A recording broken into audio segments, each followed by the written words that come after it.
네, 안녕하십니까. 사회문화 6번째 수업 시간입니다. 사회문화 수업을 담당하고 있는 저는 사문-A, 전안 쌍용고등학교 교사 최명희입니다. 목소리가 상당히 기분이 좋아 보이지 않습니까? 네. 5번째 수업까지만 해도 도대체 이놈의 온라인 수업이 언제 끝날까요? 라고 하면서 저 유튜버 할까요? 이런 얘기까지 했던 것 같은데요. 근데 기분이 상당히 좋아졌습니다. 이유는 간단합니다. 네, 바로 오늘이 지금 사실은 4월 29일 수요일이거든요. 네, 근데 어제였죠. 네, 온라인 계약이 아니죠. 실제 오프라인 계약에 대한 이야기가 네, 나왔기 때문입니다. 기분이가 좋거든요. 학교에는 학생이 있어야 돼요. 선생만 있어서는 재미가 없습니다. 과연 무사히 다들 잘 올 수 있을지 걱정이 되긴 하지만 그래도 빨리 이렇게 간접적으로 만나는 거 말고 직접 얼굴 보고 수업하는 게 사실 재밌잖아요. 그렇지 않아요? 학교 오고 싶지 않습니까? 심심하죠. 거기다가 지금은 낮밤이 바뀌어 있는 상태들일 거예요. 아마 그쵸 여러분? 네, 힘들죠. 아침에 학교 와서 친구들이랑 같이 떠들고 놀고 점심도 먹고 그리고 이제 저녁 때까지는 안 하려나? 그렇게 있다가 그러니까 보통의 평범한 날들을 보내다가 집에 가는 게 가장 재밌는 것 같아요. 그리고 이제는 좀 정상적인 방법으로 수업을 듣고 계시겠죠. 2학년 언니들, 오빠들, 아주 그냥 부정수강이라니. 네 이것들. 아주 코딩 교육을 제대로 받았어. 훌륭합니다. 아무튼 계약이라서 너무 신이 났습니다. 거기다가 내일은 또 연휴잖아요. 예. 아마 여러분은 연휴가 끝나고 나서 이 수업을 들으실 수도 있겠지만 어쨌든 기분이가 좋거든요. 아유, 과연 이 흥이 얼마나 갈지 모르겠지만 5차시 학습 내용 확인하기 위해서 제가 문제를 하나 드렸어요. 그래서 그 문제를 일단 좀 풀고요. 그런 다음에 사회문화 현상의 연구 태도 37에서 40페이지 그리고 연구자가 지켜야 할 연구윤리 41에서 42페이지까지 빨리 끝내고 흥이 깨지기 전에 수업을 마무리하려고 합니다. 탱수 너무 좋아. 자, 문제를 보시죠. 지금 이게 좀 애매하죠? 그림이. 예, 얘하고 아니요가 좀 비슷하게 보이셔서 좀 헷갈리셨을 것 같기도 한데요. 요 밑에 있는 그 빗금 있죠? 이게 점점점점 되어 있는 거. 이게 아니요예요, 아니요. 그러니까 개념의 조작적 정의 과정을 거치냐라고 했을 때 가는 네, 거칩니다 라고 얘기하고 있는 거고 나는 아닙니다 라고 얘기하고 있는 거거든요. 그러면 개념의 조작적 정의라고 하는 거는 누구의 특징이라고 제가 말씀드렸어요? 양적 연구, 질적 연구? 네, 양적 연구에 해당이 되는 내용이죠. 그래서 가는 양적 연구에 해당이 되는 이야기고요. 나는 질적 연구에 해당이 되는 내용이에요. 그러면 양인지 질인지를 일단 구분을 해놓고 1번부터 5번의 보기에서 올바르지 않은 걸 선택하면 네, 된다는 얘기겠네요. 자, 그러면 보겠습니다. 보시면 연구 대상자와의 정서적인 교감, 그러니까 서로 마음을 나누고 이야기를 나누고 신뢰관계를 쌓고 이러한 것들은 우리가 지난 시간에 면접법 얘기하면서 했네요. 그렇죠? 그러면 면접법이라고 하는 건 주로 질적 연구에 많이 사용되는 방법이라고 했죠. 그러니까 양이 아니라 질이니까 가가 아니라 나겠네요. 자, 직관적 통찰이라고 하는 건 꿰뚫어 보는 거라고 했어요. 그러니까 자료를 해석하는 동시에 직관적으로 통찰을 하고 그래서 이게 진짜 내 연구에 필요한 자료인지 아닌지를 구분하는 능력. 그러면서 동시에 감정이입적인 그러한 어떤 해석 이런 것들이 이루어지는 건 이 질적 연구 맞죠. 그리고 가와 달리 나는 경험적 자료를 통해 가가 뭐예요? 양이죠. 경험적 자료는요. 저기를 얘기하는 거거든요. 경험적 자료는 직접 확인해 볼 수 있다라는 얘기예요. 확인해 볼 수 있다고. 그러면 확인해 볼 수 있다는 건 결국에는 해본다는 얘기잖아. 응? 내가 직접. 왜 이게 경험, 선생님 그 면접이나 참여 관찰도 경험 아니에요? 아니야. 그 사람들이 하는 걸 내가 들은 거잖아. 그렇기 때문에 아니에요. 나와 달리 가는 사회문화 현상의 의미가 인식 주체에 따라 나가 아니라 나와 달리 가가 아니라 나에 해당이 되는 거죠. 그러니까 인식 주체라고 하는 게 바라보는 사람에 따라서 다르다는 얘기거든요. 그러니까 누가 보느냐에 따라서 케바케 지난 시간에 얘기했었잖아요. 어떤 마음을 가지고 있는 연구자가 바라보느냐에 따라서 똑같은 현상임에도 불구하고 서로 다른 어떤 결론을 내릴 수가 있다. 이렇게 얘기했던 거. 그리고 변수와 변수 간의 관계를 파악한다라고 하는 건 양이에요, 질이에요? 양이죠. 근데 가가 양이라고 했는데 지금 아니요 표시가 되어 있으면 안 되죠. 그쵸? 그래서 A에는 말은 들어갈 수 있긴 하지만 요 가하고 나의 위치에 해당되는 화살표의 방향이 바뀌어야겠지. 그치? 아니면 변수와 변수 간의 관계를 파악하고자 하는가가 아니라 대상에 대한 깊이 있는 이해를 우선으로 하는가가 들어가야지 이 화살표를 바꾸지 않아도 정답이 되겠죠. 그래서 이렇게 됐죠? 자, 그래서 교과서 가지고 오시고 완벽하게 수업으로 미안해. 팽숫살 너무 많이 써서 미안해. 수업으로 넘어가도록 하겠습니다.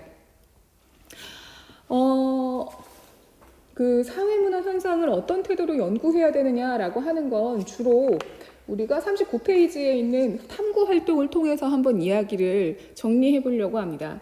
왜 어떤 태도가 필요하냐라고 하는 거는요. 이제 연구를 하려고 하는 방법도 얘기했어. 그러니까 사회문화 현상이랑 자연현상이 뭐가 다른지도 얘기했어.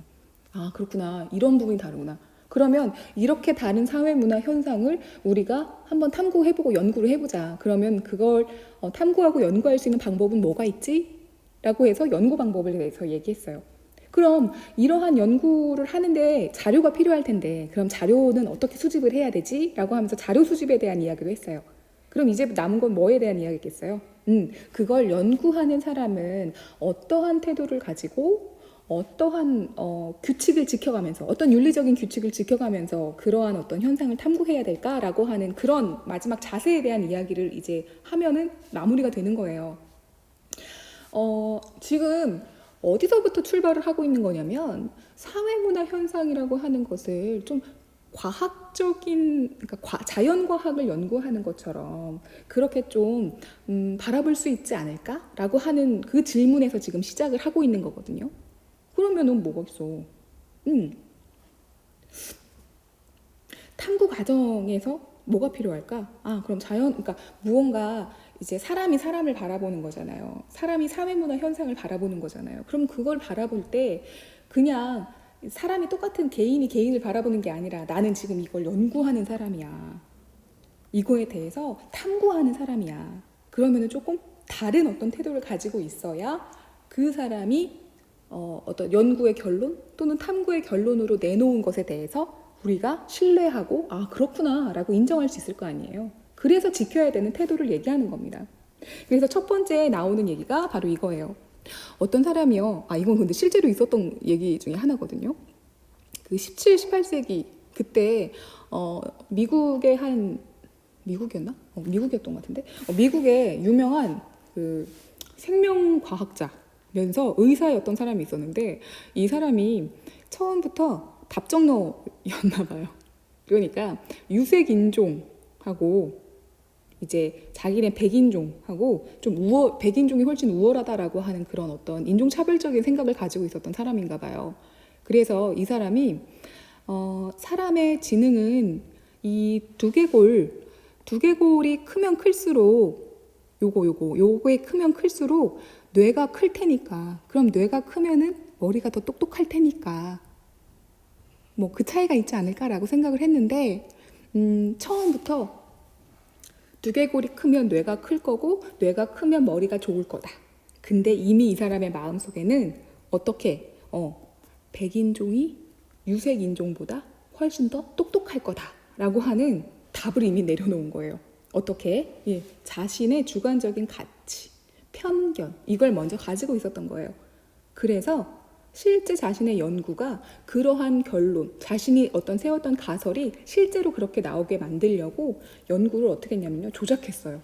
어떻게? 네. 일부러 백인종의 두개골을 수집해서 연구할 때에는 성인 남성 또는 골격이 큰 어떤 그런 두개골만 가져다가 증거 자료로 제시하고요. 유색인종의 경우에는 성인 여성이나 어린아이 이렇게 상대적으로 딱 봤을 때도 머리가 작네 라고 느껴지는 그런 어떤 두개골만을 가져다가 이제 자료로 사용을 했대요.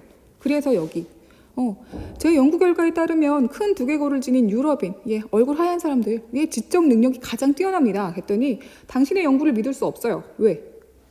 유럽인의 거는 할 때는 어른이고 다른 지역 유색인종 거는 아이의 두개골 또는 이제 성인 여자의 두개골만을 사용했기 때문이죠 라고 얘기를 하고 있는 거죠.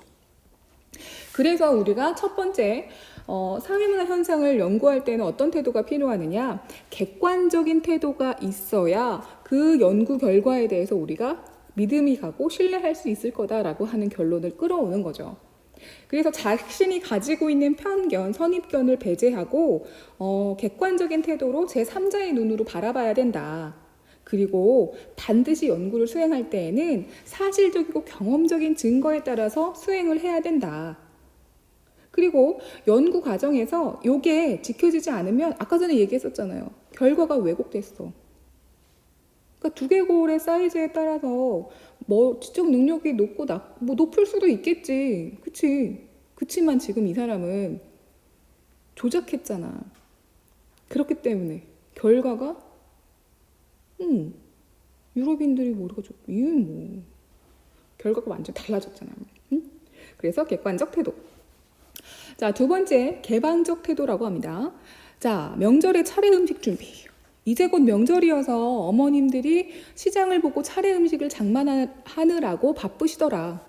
왜 명절이면 여자들만 차례 음식을 준비하고 고생, 절도 못하는데 왜 관습이 지금까지 유지되는 거지? 라고 하는 거. 이게 왜 개방적이에요? 라고 생각할 수 있죠. 갑은요, 지금 명절이니까 엄마들이 여자들이 시장 보고 음식 장만하고 하는 게 당연해 라고 하는 어떤 이미 가지고 있던 시각과 견해에 대해서 그냥 이렇게 보고 있는 거예요. 근데 을은 왜 그래야 되지? 어디서부터 시작이 된 거지? 라고 하는 그러한 어떤 생각으로 바라보고 있는 거죠. 그래서 명절에 음식을 준비하는 걸 어디에서 보느냐, 어느 시각에서 보느냐에 따라서 당연한 것 또는 왜 그래야 되지? 라고 하는 다양한 견해가 존재할 수 있다라고 하는 걸 이야기하는 겁니다. 그러면 이러한 다양한 견해가 있을 수도 있다라고 하는 것에 대해서 인정을 한다면 나와 다른 어떤 연구 결과물을 제시하는 연구자에게 화를 낼 이유가 있어요, 없어요? 없어요. 그 사람은 다른 견해, 그러니까 다른 생각에서 출발해서 그런 결과를 가지고 온 거니까 나와 다른 어떤 결과물을 가지고 왔다고 해서 나랑 그래서 그걸 가지고 나를 비판한다고 해서 내가 화를 내거나 그건 거짓말이야 할 필요가 없죠. 그렇죠? 그리고 또 하나 지금 갑 같은 경우는 명절에 여자가 음식을 준비한다라고 하는 것에 대해서는 그냥 곧대로 믿고 있죠. 뭔가 확인하려고 하거나 그냥 옛날부터 그랬으니까 라고 그냥 받아들였잖아요. 응?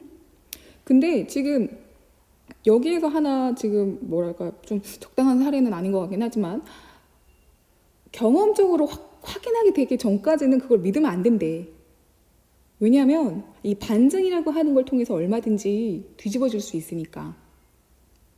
그러니까 명절이니까 전통적으로 여자들이 음식을 준비해 왔다라고 하는 어떤 이런 자신의 어떤 딱 생각, 그리고 옛날부터 전통으로 옛날부터 그랬어, 우리 선조들 때부터 그랬어라고 했는데 사실은 더 오래된 문헌 같은 거, 더 오래된 문헌을 딱 찾아보니까 원래는 여자가 아니라 남자가 했다 이런 게 딱 나타나면 그때는 뒤집어지는 거잖아요, 내용이.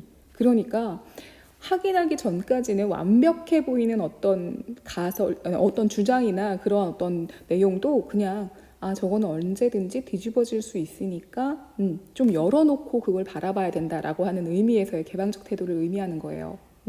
그러니까 아까 전에는 객관적인 어떤 태도, 객관성을 잃지 않으려고 하는 태도, 그리고 좀 열어놓는 태도. 자, 그 다음에 자, 상대주의죠. 불결해. 더럽게 손으로 음식 먹다니. 문 아파트에서 상대주의적 얘기 나왔죠. 그랬더니 인도인은 다른 사람의 침이나 손때로 오염될 수도 있는 도구로 음식을 먹는 것보다 내 손은 내가 깨끗하게 씻었으니까 그게 더 안전해 라고 본다는 거죠. 그러니까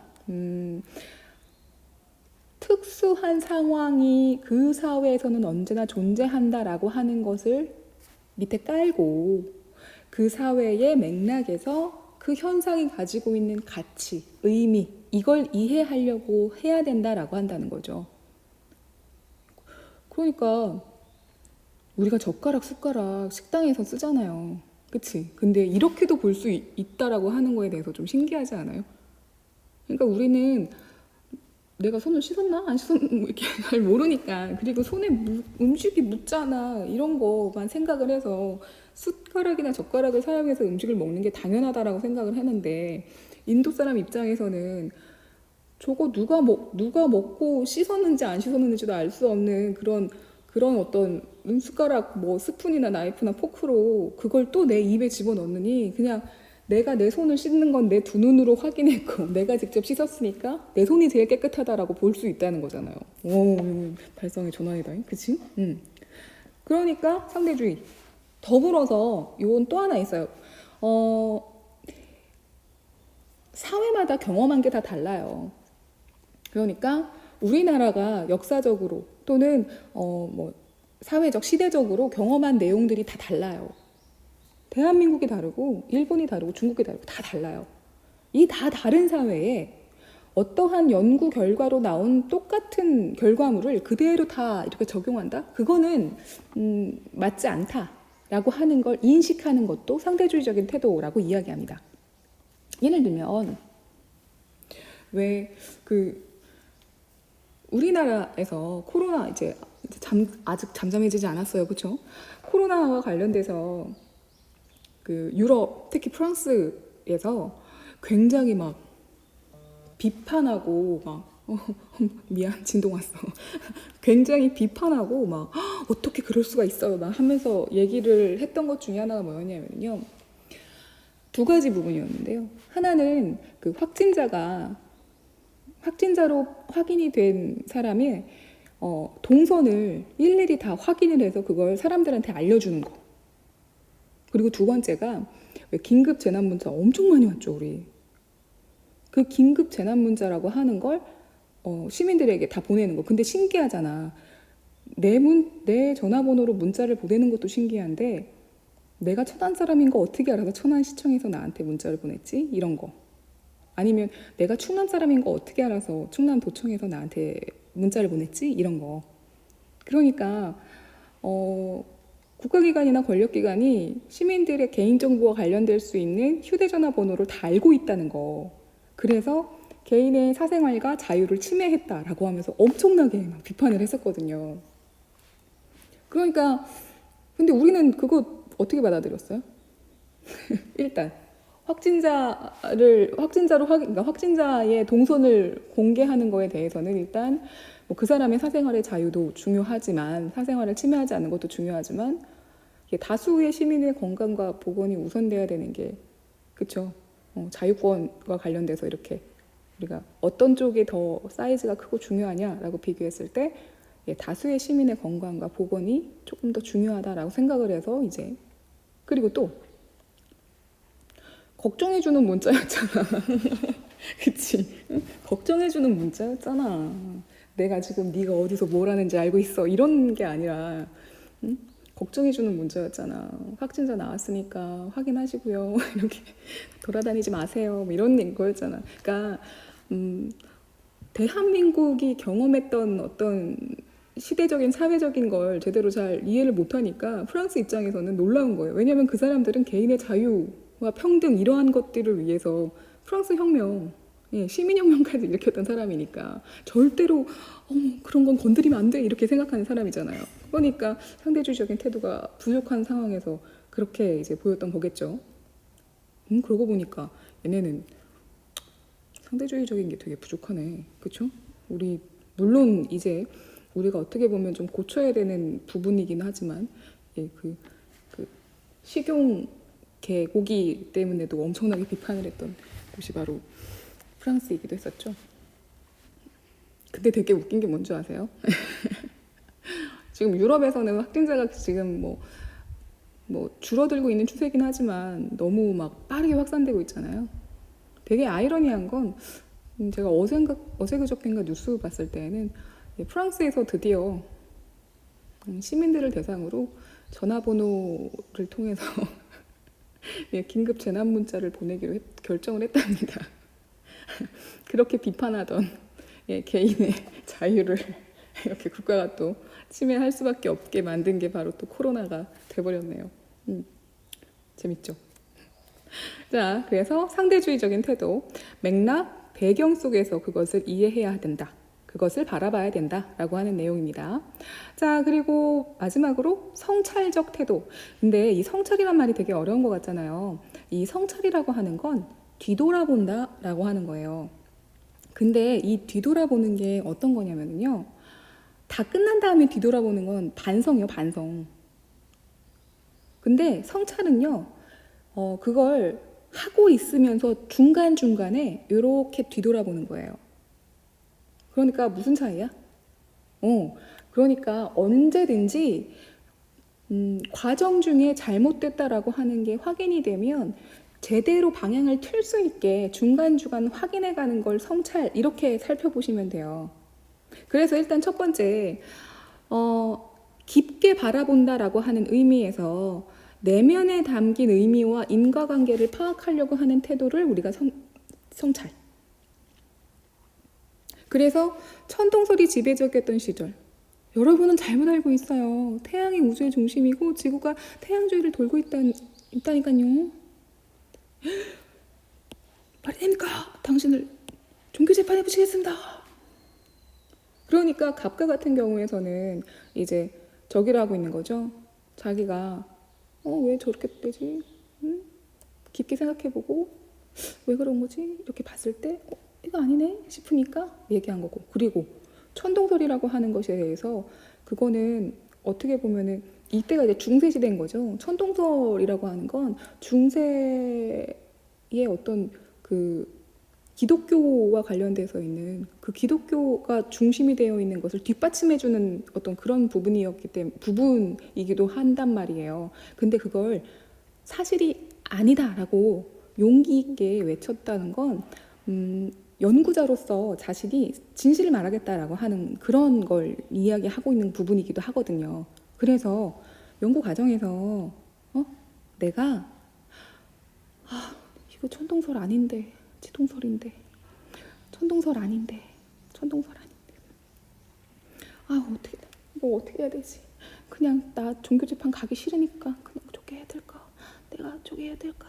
이렇게 고민하다가 연구자로서 내가 지켜야 될 게 있지 라고 하면서 뭐 하는 거예요? 이야기했다라고 하는 것 때문에 성찰적 태도 이렇게 표현을 하고 있는 거죠.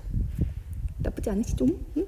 자, 그래서 이 네 가지 태도를 가지고 있으면서 잘 따라오고 있죠. 자, 마지막으로 교과서 40페이지 가치 개입과 가치 중립에 대한 이야기를 하도록 하겠습니다. 가치라는 말이 있어요. 근데 이 가치라는 말이 좀 헷갈릴 수가 있어서 좀 정리를 해보려고 합니다. 가치와 사실이라는 말이 있거든요. 요 사실은 뭐냐면은요, 있는 그대로를 얘기하는 거예요. 그래서 과거에 실제로 있었던 일이나 현재에 있는 일. 그래서 EBS 교육방송의 사장은 김명중. 그래서 실제로 그 EBS 홈페이지 가봤거든요. 그랬더니 맨 밑에 이렇게 홈페이지를 쭉 밑으로 내리면 거기에 EBS 주소와 막 써있고 막 그렇게 되어 있거든요. 거기에 보니까 한국교육방송공사 사장 김명중 이렇게 써 있었어요. 펭수는 정말 대단한 애야, 그치? 사장님 이름을 그냥 씨도 안 붙이고 님도 안 붙이고 김명중 사장님도 안 하고 그냥 김명중 이렇게 하잖아. 선생님들로 따지면 교장 선생님 이름 3글자를 그냥 오픈해버리는 거랑 똑같은 거잖아. 용기 있는 아이. 요게 사실이에요, 요게 사실. 그럼 가치는 뭘 얘기하는 거냐? 이건 이제 제 판단인 거죠. 펭수 너무 귀여워. 거의 BTS급인 것 같아요. 네, 전 귀엽습니다. 이게 가치예요, 가치.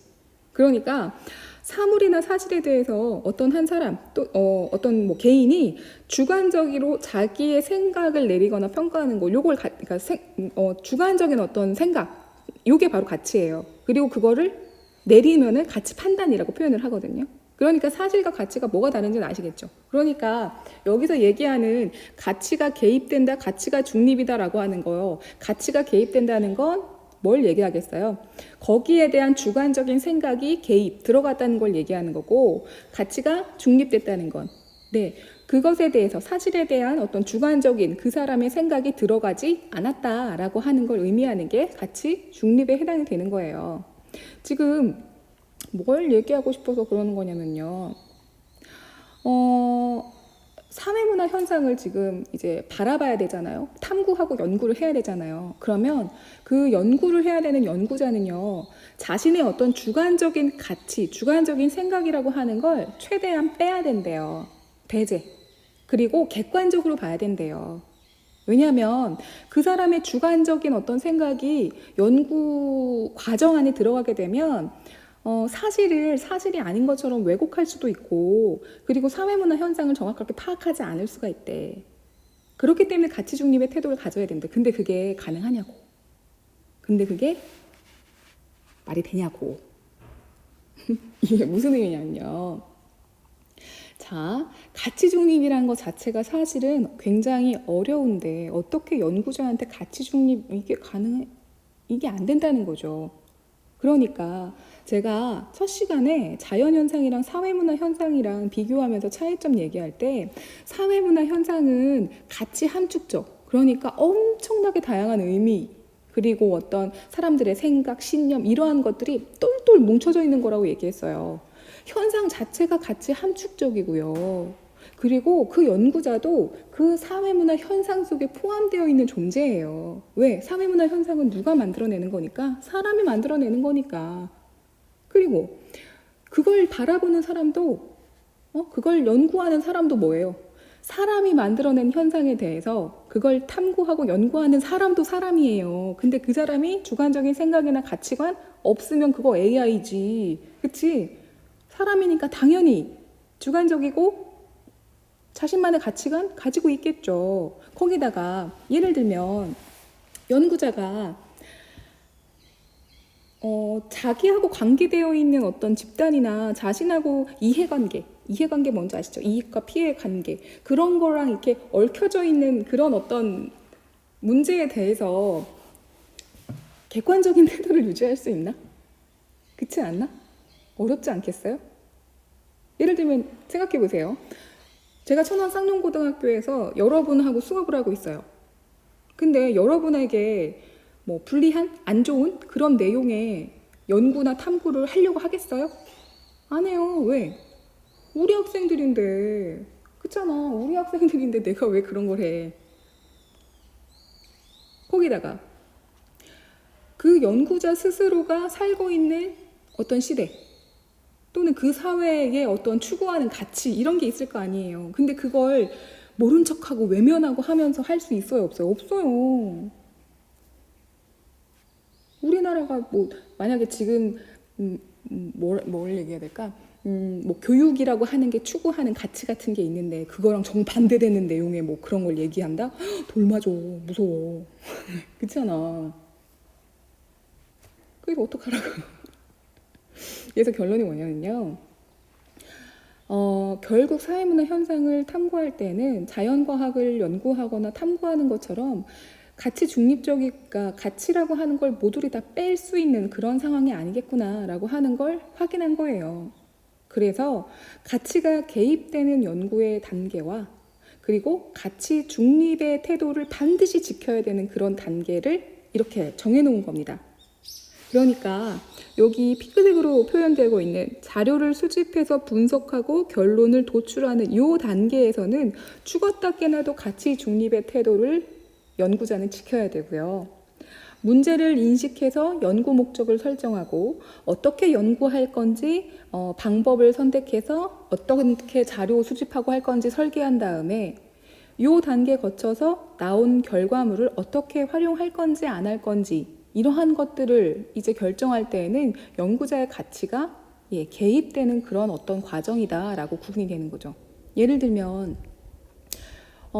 가치라고 하는 거는 주관적인 생각 이런 거라고 얘기했잖아요. 그럼 문제 인식 및 연구 목적 설정 이렇게 얘기했을 때 문제를 인식한다고 하잖아. 그러면 생각해봐.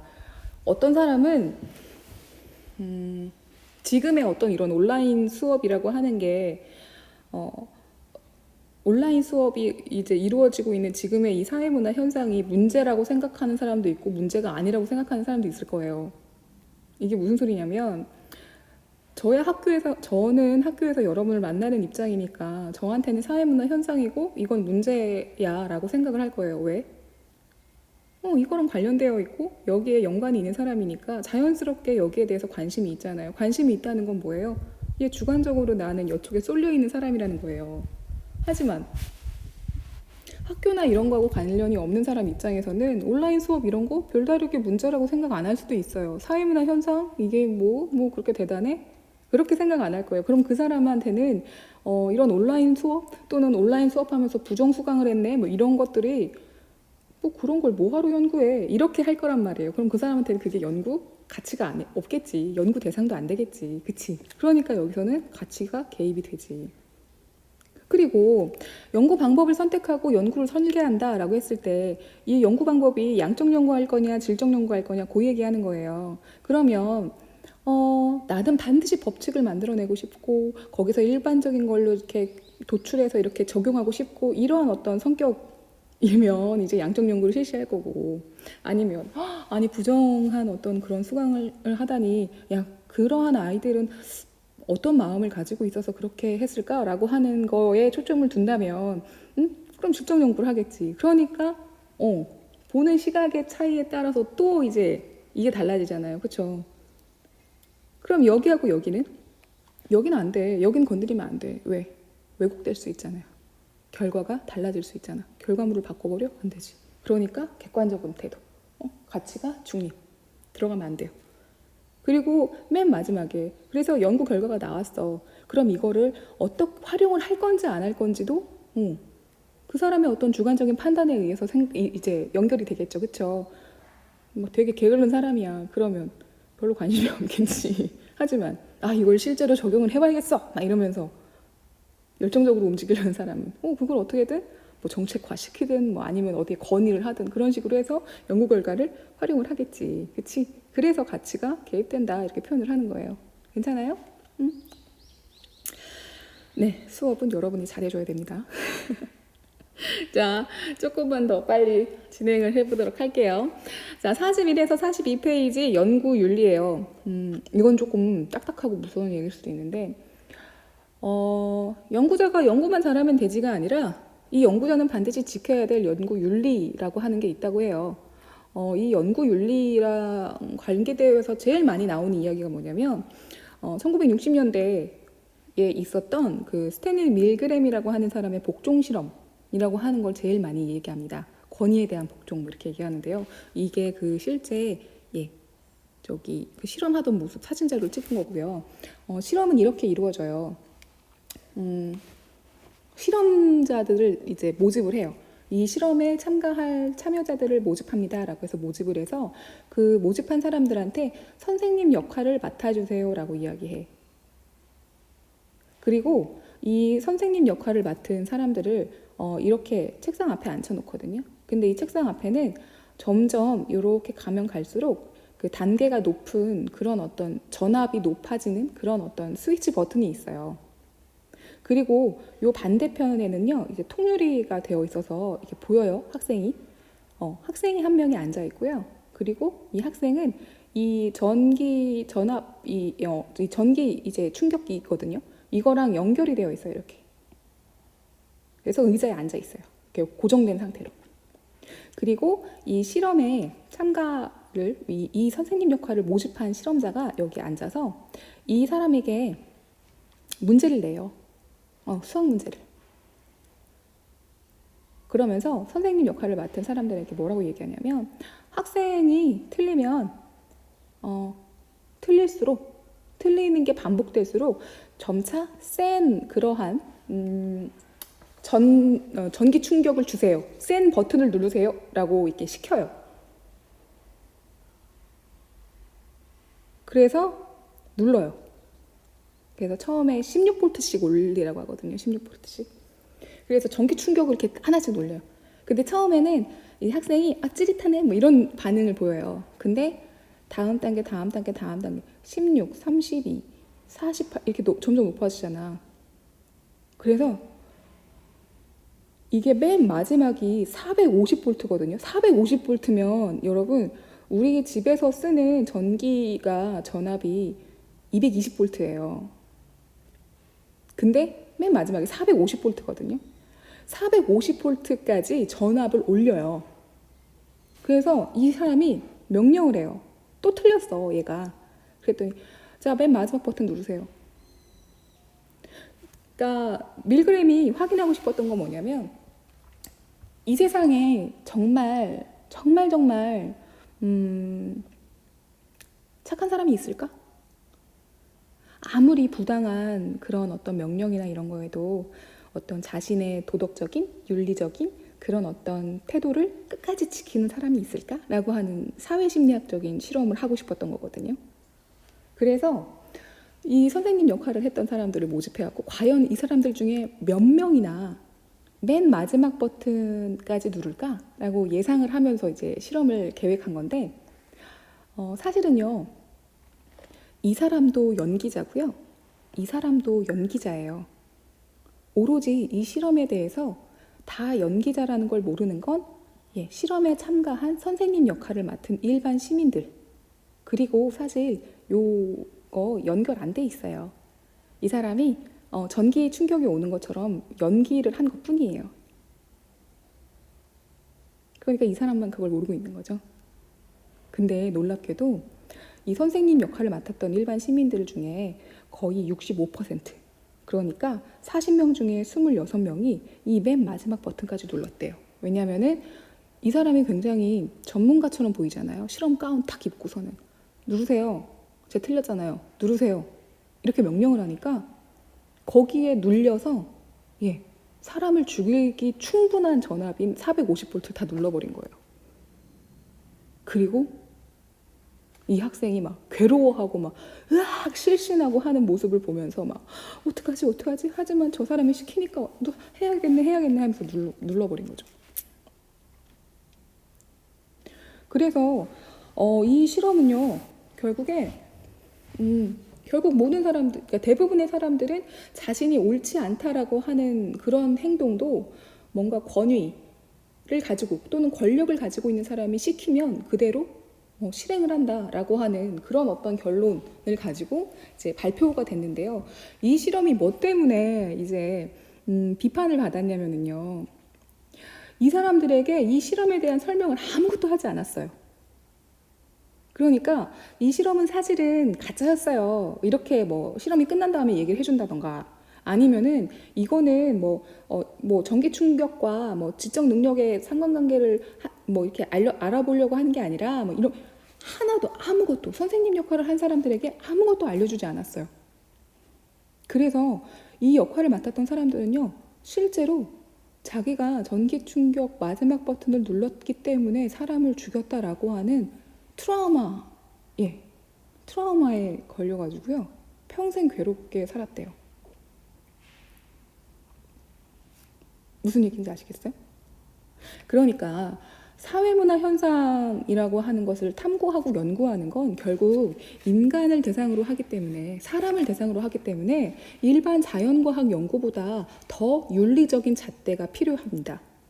그리고 그 연구 결과가 아무리 사회 전체에 유익한 그런 내용이다 하더라도 그 연구에 참여한 연구 대상자들에게 인권 침해가 발생한다면 그거는 결과가 과정을 정당화할 수 없습니다. 아무리 좋은 결과물이라고 한다고 해도 아까 전에 그 실험에 참가했던 사람들이 받았던 정신적인 스트레스 그리고 평생 자신이 살인자다 이렇게 생각하면서 여겼을 어떤 충격 이러한 것들은 계속 비판받는다는 거죠.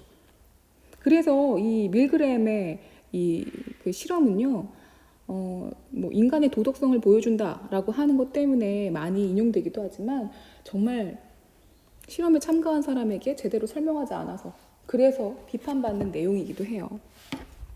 자, 그래서 우리는요, 연구 대상자에게 지켜야 되는 어떤 윤리적인 기준, 그리고 과정과 그 결과를 활용하는 데에서의 어떤 윤리적인 기준, 이렇게 두 가지를 제시합니다.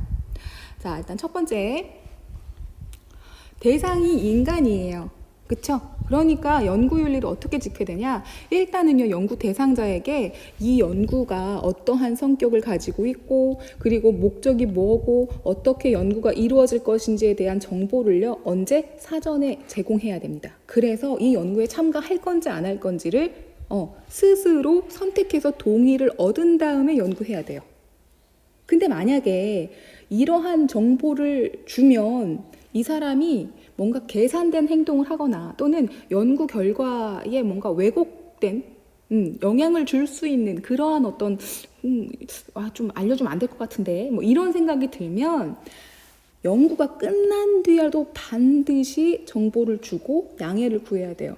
자, 첫 번째, 연구 대상자에게 연구와 관련된 모든 정보를 연구 시작하기 전에 제공해야 돼요.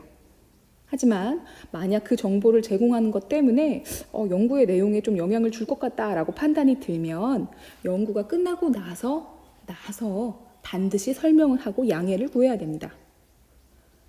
그리고 자료 수집할 때 뭐 하면 안 돼요? 수치심 주면 안 돼요. 강제로 답변 요구하면 안 돼요. 그리고 제일 중요한 거, 연구 대상자의 안전을 위협하거나 또는 해로운 영향을 줄 수 있는 실험을 하면 안 됩니다. 그러니까 청소년들에게 뭐 폭력성이 강한 게임이 뭐 심리적으로 어떤 영향을 주냐 뭐 이런 거 하면 안 돼. 왜? 청소년들이 심리적으로 아직 완성이 안 됐다라고 표현을 하는데 뭐 24시간 내내 청소년 게임을 시키고 폭력적이 되는군 이렇게 해버리면 앞으로 그 사람들은 평생 어떻게 살라고? 그거 안 된다는 얘기예요. 그리고 사생활 노출 안 돼요. 명예훼손 안 돼요. 피해 주면 안 됩니다. 그래서 익명성과 비밀 보장해야 되고요. 연구가 아닌 곳의 자료를 활용하면 절대로 안 돼요. 연구에만 사용해야 돼요. 그러니까 연구 과정에서 얻은 내용을 다른 데다 돈 받고 팔았다. 그러면 그 사람은 연구윤리 어긴 거예요. 누구에 대한 연구윤리? 연구 대상자에 대한 연구윤리. 자, 그럼 연구 과정에서는 어떻게 하면 안 되냐? 자료 분석을 그러니까 조작이라고 하는 게 뭘 의미하는 거냐면요. 조작은 바꾸는 거예요. 바꾸는 거. 근데 허위로 바꾸는 거. 우리 교과서에도 설명하고 있을걸? 조작은 얘기 없나?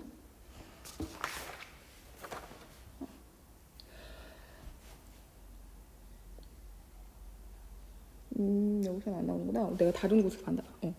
그러니까 조작한다는 게 어떤 의미인지 알죠? 그러니까 허위의 사실을 가져다 이렇게 붙여가지고 전혀 다른 결과물을 갖고 오는 거. 그리고 표절해서는 안 돼요. 이 표절이라고 하는 게 의미하는 게 뭐냐면은 다른 사람의 저작물을 이 사람의 어떤 결과물입니다라고 하는 걸 밝히지 않고 그냥 가지고 오는 거. 그걸 표절이라고 얘기해요. 그리고 답정너. 내가 이미 이러한 답을 듣고 싶어. 그래서 그러한 답을 해줄 만한 사람들만 조사서 골라하는 것도 결과를 왜곡하는 거기 때문에 안 돼요. 자, 과정도 객관적이고 과학적이어야 되지만 이 연구 결과를 비윤리적으로 활용한다면 그거는 안 돼요. 그러니까 연구와 관련돼서 연구 대상이나 또는 연구의 목적 자체도 윤리적이어야 되지만 그 연구가 끝난 다음에 나온 결과물을 활용하는 것도 윤리적인 방법으로 활용되어야 되지 그걸 뭐라고 해야 돼?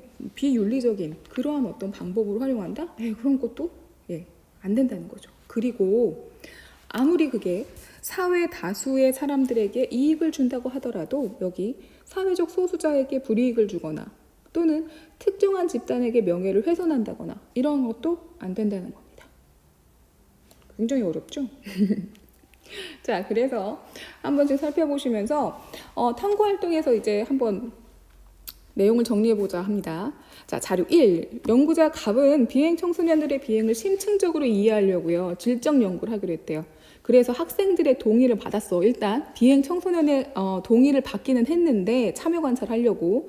근데 이 왜 비행을 저지르는지 맥락에서 쟤네가 왜 저러는 걸까를 알아보려고 학교 생활은 물론이고 가족 간의 관계까지 관찰했는데 다 관찰했대. 일거수일투족을. 그래서 가족들까지도 불쾌감을 느꼈대요. 지금 갑은 누구에 대한 거? 연구 대상자에 대해서 지금 사생활을 너무 많이 침해하고 있죠. 그래서 연구 대상자에 대한 연구 윤리를 지키지 않았고요. 그 다음에 자료 2. 고효율 폐수 처리 시설을 개발하는 40억 원 규모의 연구개발 사업을 추진했대요. 그래서 A 업체가 땡땡땡 교수에게 연구를 위탁했대. 그리고 근데 이 교수가 아이고 이런 연구 결과 보고서, 계획서, 중간 평가 요약 보고 자료에 6시간밖에 실험 안 하고서는 6개월이나 했다고 위조했대. 그리고 또 기존 기술 했을 때랑 비교해도 이거 훨씬 낮게 나왔는데 높게 나온 것처럼 자 위조, 이거 지고 다시 해야겠네. 응? 위조, 조작, 또 연구에 참여한 기업이 없는데도 위조, 조작해가지고 추가로 얼마까지? 17억 원. 아이고 이 사람들 봐라. 응? 그러니까 자신의 이해관계, 그러니까 자신한테 이익 가게 하려고 어떻게 했어요? 연구 결과까지 조작했죠. 아유 나쁜 사람들이죠. 자, 자료 1과 2에서 연구윤리 지키려면 어떻게 했었어요? 그러니까 갑은요 청소년들에게만 설명하고 동의 얻을 게 아니라 맥락을 알려고 했었으니까 가족들한테까지도 설명을 하고 동의를 얻었어야죠. 그래야지 가족들이 어느 범위까지 이제 오픈을 하고 공개를 할 건지를 생각해서 함께 실험에 참가를 했겠죠. 그렇죠? 그러니까 가족들한테까지도 동의를 얻었어야 됐고요. 그 다음에 자료 2는요. 연구 결과를 뭐 하면 안 돼? 조작하면 안 돼. 그리고 이러한 어떤 연구 비용 같은 경우는 대부분 공적인 자금이에요. 그러니까 더 나은 어떤 사회 개발, 좀 문제점을 해결 이런 거를 하기 위해서 주로 공적인 자금, 공공자금의 성격을 많이 갖는단 말이에요. 근데 이런 걸 자신의 어떤 이익으로 만들어버린다는 건 굉장히 나쁜 거죠. 결과 조작해서도 안 됐었고 이렇게 돈 나빴어요. 그렇죠? 자, 일단 여기까지예요. 오늘 어땠습니까? 나 좀 횡설수설한 것 같은데. 우리가 또 벌써 2번째가 아니라 3번째인가 봐. 우와, 단원이 마무리가 됐네. 오, 굉장한데. 네, 1단원이 얼추 끝나버렸습니다. 다음 온라인 강의 어떡하죠? 망했네. 너무 빨리 끝났나? 자, 과제로는 제가 1단원과 관련돼서 이제 풀어볼 수 있는 문제나 이러한 것들에 대한 자료를 여러분께 드리고 다음 시간에는 한번 같이 확인해보는 그런 시간 갖도록 하겠습니다. 얼굴 한번 보지도 못하고 이렇게 한 단원이 끝나버렸습니다. 다음 수업 시간에는 여러분을 직접 얼굴 보고 수업하게 되길 희망해 보지만 어떻게 될지 모르겠네요. 이제 5월이네요. 네. 어제 수업에서도 했던 말인데 어제 아침 뉴스에 기상캐스터 분이 나와서 그렇게 얘기를 하시더라고요. 봄에 또 다른 지워야지. 봄 있잖아요. 봄, 여름, 가을, 겨울 할 때 봄. 봄에 또 다른 이름은 힘이래요. 힘. 그래서 잘 쓰고 싶은데. 네. 여러분, 봄이 더 봄다워지고 있습니다. 그러니까 힘내셨으면 좋겠어요. 자, 힘내서 연휴 잘 보내시고 다음 시간에 뵙겠습니다. 그럼 수업은 여기까지. 고생하셨습니다.